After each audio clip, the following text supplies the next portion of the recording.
Yo, yo, yo, yo, yo, what is going on, Kingdom Builder Familia? It is your boy BN, aka Mr. Kingdom Builder. Today, we are going to be diving into Rise of Kingdoms and looking at this State of the Union, kind of State of the Game addressment that a number of people, you could see here, 334 kingdoms in the game, which I believe has over 1,000 kingdoms at the moment, I'm sure, if not 2,000, however many it is, and 833 players have signed this. Now, we're going to get into this, and I'm going to give you my thoughts and my feedback on a number of points that are mentioned here, at least are the ones that I'm familiar and privy to, and just see where is Rise of Kingdoms now and where is it going? This should be fun. As always, if you enjoy the content, make sure you hit those up because it helps out a lot. So let's start off by getting some definitions here. Thank you to everyone in the community who took part in these conversations. Many other factors were brought up as both causes and causalities to the decline in average seed power. Now, seed power, from what I understand, is if we're going off of your kingdom tier designation. So if that's A, B, C, D, whatever your designation is, I don't think this is like your number as far as total rank if we're going off Imperium rankings, right? For those of you who are not familiar, Imperium rankings is basically how they designate the strongest kingdoms based on the top 300 power. And then I think there's a cap. If you're at 150 mil plus, then it just caps you at 150 mil if that's still the case. And so they just take the top 300 players, they add up the power of everyone, and that's your kingdom sum total power. But like I said, seed power, I believe, is based on A, B, C, D, and that's essentially where they give you a tier designation on the strength of your kingdom. Now, I don't know if that just goes off of top 300 or if there's other factors, but just to give you an example, some explanation there on what that refers to. Again, for those that are not coming into RoK. And hopefully that's the right one. If it's not, I'm sure someone will correct me kindly. We'll look to the comments. The following suggestions are a result of the feedback from many different kingdoms and are the most generally agreed upon issues. As of June 13th, this was 2 weeks ago, or I guess a little more than 2 weeks ago, the developers have said that they plan to address a few of these, but it doesn't hurt to let them know how many people strongly agree with even further changes. Now, this is something that we have started doing in Call of Dragons, where I have a kind of we have a round table, which is for a representative from each top and active alliance within a kingdom across the entire game. And then we have a King's Guard, which is for the king or queen of each kingdom that has captured Flame Dragon, right? And we've done some things with the group. We've even done a big questionnaire where we asked, I think we ended up getting almost 90 responses when there was around 250 or 300 kingdoms in the game from basically top players or from representatives from top alliances. And we asked them on kind of a number of issues, a number of topics around the game, where the community managers even reached out to me and said, hey, we'd love if you could send that to us. And so we ended up forwarding it to them. And it was, I thought, very well done. It was fantastic to see the participation. Hopefully we'll do that, maybe every 6 to 12 months. Continuing. If you are a big spender with access to higher levels of CS, we ask that you pass this petition along and add your support as well. Okay, here we go. So Autarch changes. I'm not familiar with Autarch. I'd have to Google that. But let's read and see if we can kind of get an idea. The issues. The current system discourages cooperation between camps. Okay, so camps meaning KVKs. So you're going into a KVK and you could have one camp here, or you could have, if that's one kingdom versus one kingdom, or if it's multiple kingdoms versus multiple. Because in Call of Dragons, they're just recently adding in something like Season of Strife, which is basically where it's 4 camps and what could be a 2v2 is what it feels like, leading to betrayals and other gameplay that is very demotivating and not fun for both leadership and players. Interesting. So they're saying the current system discourages cooperation between camps and it leads to betrayals. Okay. I'd be curious to see how exactly it does based on what the mechanics and the systems of the camps are. Because if you're splitting it into a 2v2 purely and you can only play with those people, I guess the only way you could really betray is just to not participate at the end of the day, right? If you're on one side or the other, kind of basically turning it into a 1v2 would be one example. Because if everyone fights, then that's kind of the intention behind it. The only way you could really, at least, again, at face value, impact in some way is to not participate, I would imagine, or doing certain things where maybe the way that you're building, maybe you could flag and cut off your opponents from flagging, right? You're basically kind of playing Jake the Snake with them. I guess there are other things that you can do in that regards as well. Adjust the distribution ratio of inscriptions. I don't know, maybe this is an end of season thing. Adjust the distribution ratio of inscriptions to a maximum of 60 to 40. This would reduce the imbalance within alliances and allow more kingdoms to receive fair rewards. Okay. I'm not sure exactly how it is now or how those are specifically distributed.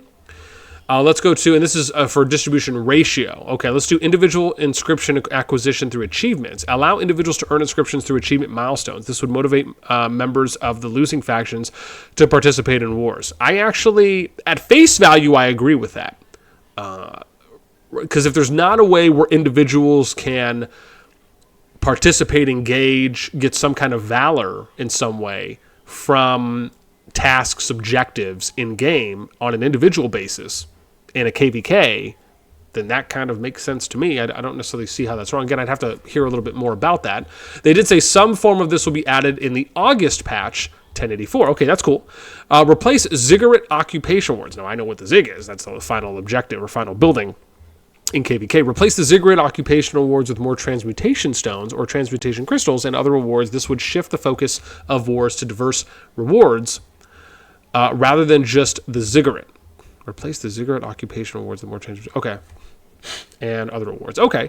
So basically, to me, this almost sounds like you want to change the reward so it's more in tune with the meta and what's more important now compared to maybe what was important back then. Because sometimes you may notice that as more things are being introduced, and if this is along the same lines, I'm sure someone will let me know. But let's say that when the Zig was first introduced in Rise of Kingdoms for KVK, maybe it had a certain rewards. And maybe those rewards haven't been updated throughout the multiple KVKs, or as new equipment or new features have been introduced that require maybe certain materials, and those materials are kind of outdated. Maybe the rewards are outdated. Maybe that's a better way of wording it if that's the case. And if so, that makes sense to me, if that's the direction they're going. Let's go to number 2. Increase catch-up mechanics for younger kingdoms. Ooh, this is the good stuff. This is where I'm going to shine. Your boy's going to be on one. Currently, most young kingdoms purge 400 to 500 of their native players as soon as they enter the Season of Conquest. Now, keep in mind, Season of Conquest, from what I understand, is Season 3. So you're talking about, are they saying that they're going to purge as soon as, okay, so they're saying as soon as they enter. So you're purging 4, okay.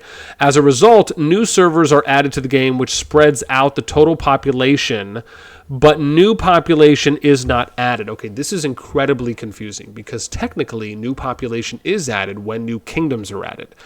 Really what this seems like, if they're focusing more on population, which seems like really where the objective issue for this one is, and we'll get to number 2 here in a sec, but just to hang on here. Keep in mind, new population is going to be added. Now, there will always be a number of restart players. Again, you can look to the jumper community. There's a few other big discords that focus on jumping. Even the official RoK Discord has a section for jumpers and restart projects. Now, there will always be a number of restarts that will happen in up to every kingdom, even though it may not be every single kingdom, but it is a lot of kingdoms, right? Where you're kind of getting this recycling effect. However, the majority of players in any new kingdom will always be new players who are just downloading the game. And that's because, on average, new kingdoms are usually populated with anywhere between 20 and 30,000, maybe give or take, right, somewhere in there.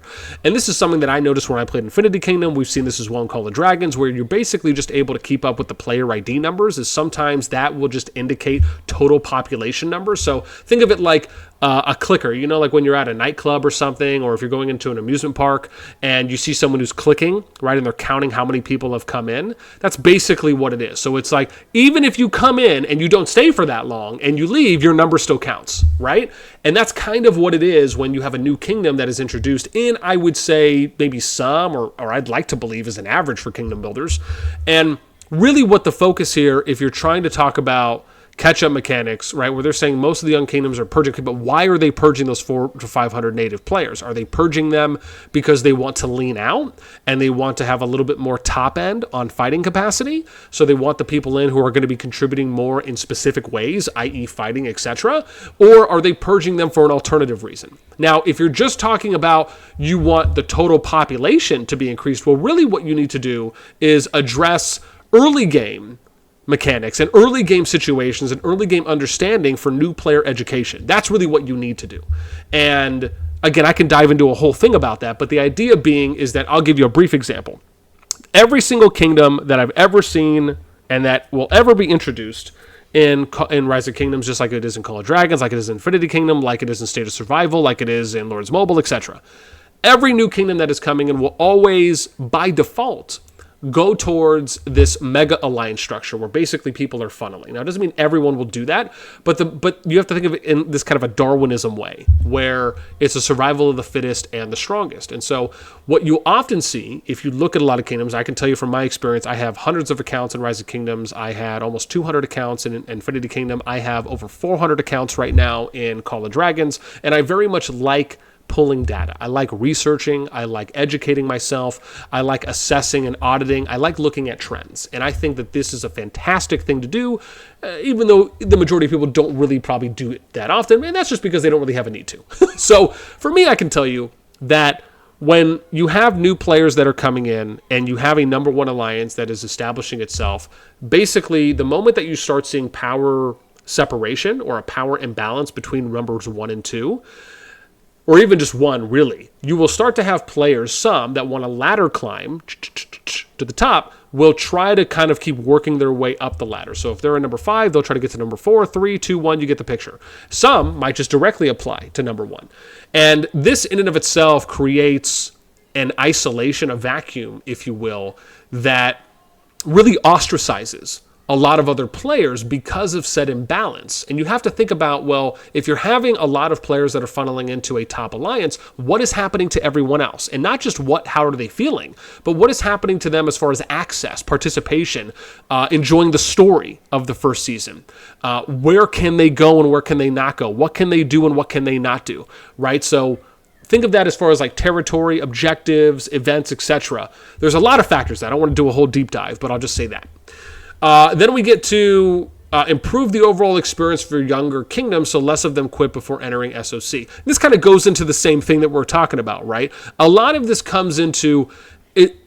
To be fair, and let's be totally honest here, some of this is on the devs, but I would argue more of this, the majority of this, is on the players, because more often than not, the players themselves.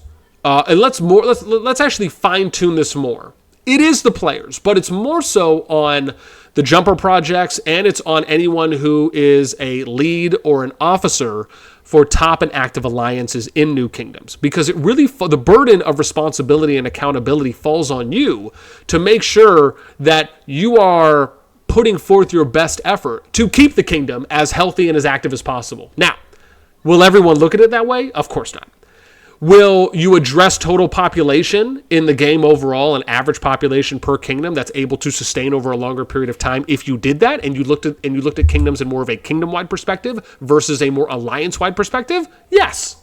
However, not everyone has the current knowledge, experience, and tools in order to do those things. And so I will tell you, this is fascinating to me, because these are things I talk about all the time.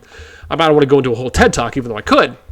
But this is very much more so, I feel, on the community and on those that are in positions of decision-making and influence power, more so than it is on the devs, even though there still are things that they can do. I do not disagree on that point. Let's go to suggestions. Let's hear what they have to say.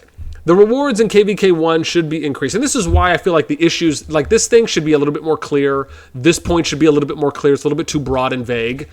So the rewards in KVK1 should be increased, and there should be a new player bonus event like Luceran Scroll, but for a full year. I actually don't disagree with the Luceran Scroll thing for a full year. That kind of makes a little some sense. A new player bonus event in KVK1. Okay, the event should help new players to speed up making 5 semi-decent marches and unlocking T5 if you are active by giving extra materials, research, building. So this is interesting, right? Because they're talking about building speeds, BP, and gold heads for first year of play. So what would have been nice if they did, and I'm going to show you something. Let me see if I can pull this up real quick, because I'm going to show you something now that really hammers on this point. And so let's look at the T5 world records here. So I'm going to pull you up some T5 world records. Now, this is for purely free-to-play. These are free-to-play world records. Now, this is something I've never seen anyone do in Rise of Kingdoms. Maybe someone has. I just haven't been privy to it, of course. But this is something that I've been putting together. So I have a section on my Discord where we have the top free-to-play players that are in a private chat. So they can kind of just discuss and talk amongst themselves on tips, tactics, strategies, guides, if you will, advice, and a number of people use it. And I love to see that. And so if you look at here, The first person to hit T5 was Ragnar666 in Call of Dragons. It took him 420 days. 420! And then the second person to do it was Captain Snowball. He did this in 653 days. Now, keep in mind, these are the top of the top free-to-play players, meaning that they are also in alliances that on average are mid to high spending alliances, right? If you're just talking about the length of time from when they started up until there. Now, you can also make the argument that 653 days is a lot longer than 420 days and is probably more in line with what an average free-to-play player could be unlocking their first T5 unit. Keep in mind, this is unlocking first T5 unit. Now, we could also do something for when you were able to have enough units. Now that I'm thinking about it too as well, I think we will, and I'm going to rename this. Man, you guys, as I'm brainstorming with myself, I just had a Jimmy Neutron brain blast. So let's do 5 full marches, right? We'll do first 2 5 full marches. There we go. So I'm going to do something like this now. So like basically once everyone has enough troops that they can field 5 full marches as a free-to-play, I'm going to do something for that. Gosh, this is a great conversation we're having. I'm being stimulated right now mentally. But my point is that if you look at the amount of people that hit T5, which has only been 2 so far, and how long it's taken them, part of me feels like that is a factor in for what at least this suggestion is hinting on. And I agree here, right? My stance has always been that it should not take you a year to unlock T5. This game is very much, I like to compare this with something like World of Warcraft, where like what's the one thing I always am told, and I always hear being talked about, is that if you want to really enjoy World of Warcraft, you have to get your character to max level, and then it unlocks more of the game, basically getting to end game content, which from what I've heard from a number of people is more enjoyable than the early to mid game content once you get there. Is that true or not? I don't know. That's just what I'm usually told. And let's just go under that assumption that you want to get to max level, you want to get to end game content before you can start enjoying yourself. I would argue that's the same case in Kingdom Builders, is that end game is really where people want to be. You want to be max T5. You want to have all your buildings max. You want to have all your research max. You want to be max VIP level. You want to be able to field max marches. These are things, right? You want to have a max artifact, right, which is equipment in Call of Dragons. All right, maybe you want to have a max war pet. These are things that you want to get to. And the fact is that more often than not, it just takes too long to get there, in my opinion. And that burnout, because of how long it takes, doesn't allow for the game, on average, to be enjoyed to its fullest extent as early as I feel it should be. Which I believe, I can tell you this, if I was able to get to max T5 and max buildings and max research in 6 months of playing the game, I would be so much more motivated to keep playing. And be so much more motivated to then participate in fighting. Because you have to think about the majority of players that play any Kingdom Builder are free to play, right? And then some low spend mixed in. And because of that, most of the time, they are fighting an uphill battle, meaning they're fighting people that are stronger than them. And so if you want to be able to enjoy, that's what we're talking about. We're talking about enjoying the fighting and feeling like you're on more of an equal playing field, even though, yes, the people who are mid, high spending, or anyone who does spend is going to have more troops than you. There are probably going to be a number of other things that they'll have more than you, but you will at least not be as far away from being able to contribute to your alliance and your team. And when you go up against them, it won't feel as much of a separation or disadvantage. And that's the point, is that you have to give people this psychological and mental relief, this confidence, this comfortability to go out there and actually engage and want to fight. And you have to give them reasons enough to do that. And so, obviously, with Rise of Kingdoms, it's been out for years. So you can see that there's a number of free-to-play players that have hit T5, and probably a decent amount of them, just purely based on how long the game has been out for. But you have to look at that data. What's the average amount of time that it takes someone who's a pure free-to-play to get to their first T5, to unlock all T5s, right, in something like RoK, right? Because I'm pulling the data right now for Call of Dragons. So I agree here in principle that it just takes too long to hit T5, and it's such a bigger factor than I think the developers really understand and realize how much more engagement and replayability and investment the players would be willing to do and give to the game if they could just hit T5 faster. It's just a fact. So I agree here wholeheartedly. Increase the off-season time between KVK3 and KVK4. Currently, it can be as short as 10 days, which is not enough time for young players to recover RSS speeds, while still trying to grow their accounts, and is unnecessarily stressful for young leaders, causing many to give up and quit. So this is an absolute fact. Again, RoK is not COD. COD, you get free resource healing, right? So you have free healing, you have RSS healing, troops don't die.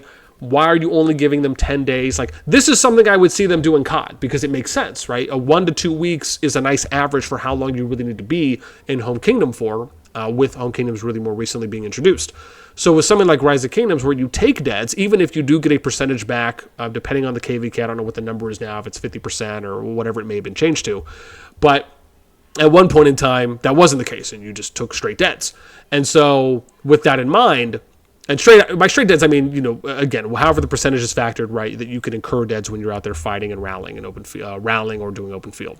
And so, yeah, 10 days just already seems way too short, right? I mean, I think that the thing you'd have to figure out is look at what the averages are. So you would you would have to do it off like a free-to-play low spend factor. So on average, how long is it taking free-to-play and low spend to recover troops to a certain degree at the end of each season?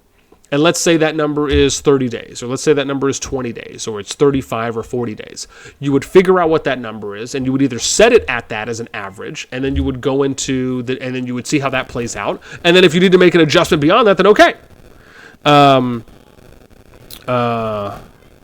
so from there, right, I think that's the way that you do it, so you can kind of get somewhat of a more accurate gauge on that. And I would like to believe that they should have the ability to pull that data on the back end. And if they don't, then you just ask the community and be like, hey, I mean, again, this isn't difficult for kings and queens to do that. Send a king's mail out and just organize that. But again, you'd like to believe that they should be able to pull that on the back end. But I agree here. It's too short.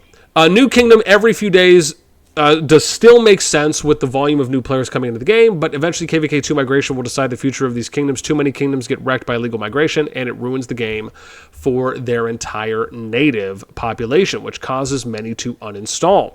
So to decrease chance having dead new kingdoms, we make KVK2 migration better with approval system that will lower chance of new kingdoms getting ruined and improve new player experience. So I think the takeaway here for me is, how is it being ruined through illegal migration? Are people coming in that can come in anyways, and there's no way to vet them? They just come in, and are they ruining it by going rogue? Are they ruining it by bringing in other people and taking over? Or are people allowing a full alliance to come in, and there's just no way to vet them? Like, to what extent exactly? And again, being specific is great, because not every single person may be privy to this. Sure, you have to keep in mind, the people that are filling this out most likely will have an understanding of it. And even I can, extrapolate to a degree. But it would also be nice to give examples, only for professional courtesy and due diligence. So with this in mind, let's break this down a little bit. So every few days, they're saying it does still make sense with the new volume of players coming into the game, but eventually KVK2 migration will decide the future of these kingdoms. So personally, my view on this is that, and I've talked about this for Call of Dragons, and I've shared this view probably once upon a time for RoK, is that new kingdoms need to be populated a little bit more densely. And what I mean by this specifically is that the threshold for when a new kingdom is full and then another new kingdom or the next new kingdom opens is a little bit too low at the moment. And specifically what I mean is that, like, let's say, when you go into RoK, your first monument, just like in COD, your first Daggerstone chapter, usually is something where it's like, okay, a number of players, 7,000, 8,000, 9,000, 10,000 people have to hit level 4, right? And then it's also based on how many new accounts are going into the game. The challenge with this is that level 4 means shiitake mushrooms. That doesn't do anything for anyone, because level 4 you can probably hit level 4 in 30 minutes, right? Less than an hour easily. Right? If you have active people online and you're hitting max helps, this is not something that takes a long amount of time. And so this isn't really an accurate way to gauge the highest percentage chance, or trying to reach a high percentage chance of people playing the game longer than shorter. The way you would do that is you would raise the City Hall level. So what you would do is, instead of saying level 4, you would say, okay, well, these people need to hit level 11, or maybe it's level 12, right? I think somewhere between 11 and 15, give or take, or 11 and 14 is probably, like, somewhere around there is a good enough. Basically, you want to try and get 7,500 to 10,000 players that are hitting level 11, but between level 11 and 14, before you open up a new kingdom.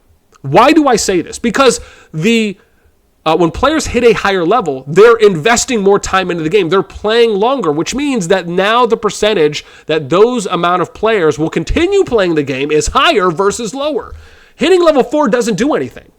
And so even if you hit level 6 or 7, it still doesn't do anything. Like the players have to be playing long enough where the data shows that they're playing longer than they are shorter. And all that does is just give you a higher percentage chance that those players that are reaching level 12 compared to level 4 or 5 are more likely to keep playing the game versus them hitting level 4. And then you say, okay, well, how high of a percentage chance is someone who's level 4 that's going to keep playing the game versus someone who hits level 12? Well, if they hit level 12, they're investing more time. They must enjoy the game more. Doesn't mean that that's going to be a guaranteed crossover, but it's a higher percentage chance. And that's the point. In my opinion, that's how kingdoms should be filled appropriately, or at least even if that's the major factor that goes into it. Because you're always going to have other people that still will have a chance, right? Those outliers are the people that are not hitting that City Hall level as fast as possible, right? If you're talking about those first 7,500 to 10,000 players. And even if that increases the rate at which kingdoms open, that's fine. What you're doing is you're guaranteeing a higher quality batch of population density within each kingdom, which factors into improving total population within the game. I mean, mind blown here, kids. Oh, I'm sorry. My passion bubble burst. But at the same time, I'm not effing sorry. So, because it's the damn truth. Listen to your boy. With that in mind, let's see, where are we at right now? I'm at 26 minutes, and we've only made it to number 2. I'm going to have to do so I want you guys to let me know. There's a lot more here. There's number 3, there's number 4, 5, 6. I mean, there's a lot. There's all the way to 7. I'm going to pause here. I want to talk about more of these because, like I said, this stuff to me is fascinating. Oh, and it really gets the juices flowing, if you will. I'm sure, hopefully, most of you can see. I'd love to hear from you. Again, for anything that I touched on, do you agree? Do you disagree? What do you think about my thoughts? Do you have different thoughts I'd love to hear? On top of which, would you like for me to continue this series and cover number 3 through number 7, or even cover any more on here? Because I'll tell you right now, I'm very intrigued at the moment. This is absolutely stimulating in the best of ways. Platonically upstairs, of course. And so, yeah, that's going to do it for me. Hopefully you guys enjoyed this one. As always, until next time, I'll catch y'all later.